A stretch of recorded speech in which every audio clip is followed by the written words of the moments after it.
This week, private equity firm Apollo agreed to purchase the Yahoo and AOL media assets from Verizon for more than $5 billion. Now, Apollo is a very large private equity firm. They've got over $70 billion in assets under management.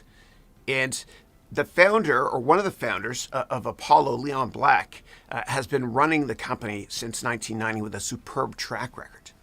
Now, this is a great deal for Apollo, as Verizon actually purchased Yahoo and AOL's media assets for about $9 billion.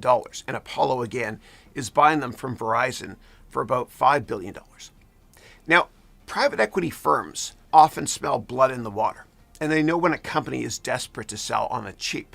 Private equity firms are actually quite similar to hedge funds in that they manage large amounts of money, and they charge an annual management fee of 2%, and they often get 20% of the profits from all of the deals. Now, hedge funds only invest in publicly traded companies for the most part, whereas private equity firms buy parts or all of public and private companies.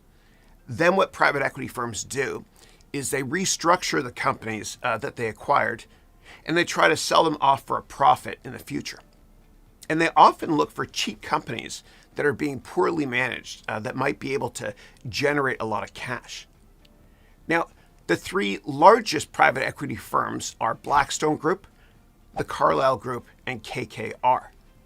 And if you want to enjoy learning more about private equity, then what I recommend doing is watching the movie Other People's Money, or Opium, as they call it, with Danny DeVito.